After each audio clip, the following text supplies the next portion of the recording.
Hello, Harmony Heroes. Welcome back to the Music in Our Homeschool podcast. I'm your host, Gina Mayo, and today we're diving into the life and music of one of the most important composers in history, Joseph Haydn, often called the father of the symphony. If you've ever listened to a symphony orchestra or heard classical music with multiple movements, you probably have Joseph Haydn to thank in a very real way because he helped shape what a symphony even is. So today we're going to learn about his life, his music, and some fun and surprising things about his personality that make him such a delight to study. If you are a homeschooler looking for ways to easily and affordably include a quality music education in your homeschool, you've come to the right place. This is the Music in Our Homeschool podcast. I'm Gina Mayo, homeschooling mom of 8 and music teacher for over 30 years. Joseph Haydn was born in 1732 in a small village in Austria called Rohrau. Now, this wasn't a big musical city. It was a quiet place, and his family was not wealthy. His father made wagons, and his mother worked as a cook. But here's something I love. Music was still a part of their home. His parents loved to sing together, and young Joseph showed musical talent very early. By the age of 6, Haydn left home to live with a relative so he could receive better musical training. That's very young, and life wasn't always easy, but he learned to play instruments like the violin and harpsichord and began to understand how music worked. Soon, his beautiful singing voice earned him a spot as a choir boy at St. Stephen's Cathedral in Vienna, one of the most important musical cities in Europe, and at one of the most important churches in the city. But then something happened. As a teenager, his voice changed, of course, as all boys' voices do, and he could no longer sing his part in the choir. So he was out on his own, and he had to find ways to survive. He tried teaching lessons, playing music, and taking odd jobs. But here's where one of the most important parts of this story comes in. He decided to teach himself how to compose.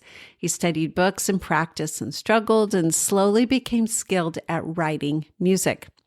This is such an encouraging moment for us as homeschoolers because it reminds us that growth doesn't always come from perfect lessons or easy paths. Sometimes it comes through perseverance. Eventually, Haydn was hired by a very wealthy family called the Esterházy family.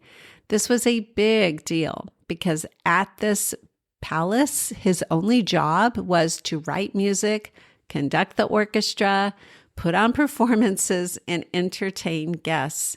He stayed in that role for nearly 30 years. And because the palace was far away from the main musical cities, Haydn said, "I was cut off from the world, so I had to become original." Isn't that fascinating? Because he was somewhat isolated, he had the freedom to experiment, and so he did. And during this time, he wrote over 100 symphonies. Let's switch gears a little bit and talk about what exactly is a symphony. A symphony is a long piece of music written for an orchestra to play. An orchestra is the group of musicians up on a stage, usually divided into the 4 musical families: strings, woodwinds, brass, and percussion. Before Haydn, symphonies actually didn't have a consistent structure, but he helped standardize what we now think of as a symphony. It's in 3 or 4 movements. His were typically 4. Movement 1 was usually fast. Movement 2, slow and expressive. Movement 3 was dance-like, often in 3/4 time. And movement 4 had a fast and exciting finale. Because he established the structure so clearly, he earned the nickname Father of the Symphony. Now, let's head back over to his personality, which was playful and clever.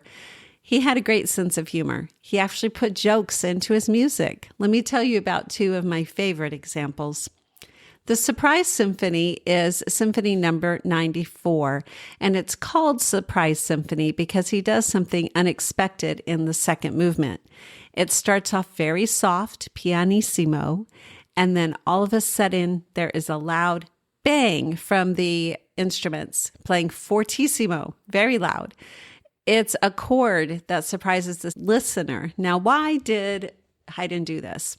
Some people say it was to wake up audience members who were getting sleepy. Others think he was just being playful. Either way, it works, and it's a perfect example to teach kids about dynamics, the loudness and softness of music. By the way, if you head over to the accompanying blog post to this episode, the music is there that you can listen to. I have a Spotify playlist that has lots of his great music, and there's a printable pack that you can purchase to go along with the music lesson as well. Now, the second example where he used his fun personality is in the Farewell Symphony, number 45. At the time, musicians working for the Esterházy family had to stay at the palace for long periods, and they missed their families and wanted to go home periodically. So Haydn wrote a symphony where, at the end, the musicians left the stage one by one. This was back before electricity, so they had candles burning on their music stands, and they would stand up, blow out their candles, and walk off the stage. Eventually, at the end of the symphony, when you usually have all the instruments playing and it's a very loud, majestic ending, there were only two violinists left, playing very quietly a little duet. Message received, and the prince of the Esterházy family allowed the musicians to go home for a break. Later on in life, Haydn became famous across Europe. He even traveled to London, where he wrote some of his most celebrated works, including his final symphony, which is called the London Symphony, number 104. And here's another important connection. Haydn met and influenced a young composer named Ludwig van Beethoven. Beethoven would go on to bridge the classical and romantic eras of music, but he built on the foundation that Haydn helped create. Haydn lived a long life, passed away in 1809 at the age of 77. When you listen to Haydn's music, listen for the orchestra made up of the four instrument families. Now, as we're wrapping up today, remember that Joseph Haydn's story is such a powerful reminder that great things can come from humble beginnings. Creativity can grow in unexpected places, and joy and even humor can be a part of serious art. Haydn didn't just write music, he helped shape the future of music, and he did it with curiosity, discipline, and fun. Thank you so much for joining me today on this Composer Spotlight about Joseph Haydn. Next time, we'll explore even more ways to include music education easily in your homeschool. Until then, keep listening, keep learning, and keep making music a part of your everyday homeschool life. Bye for now.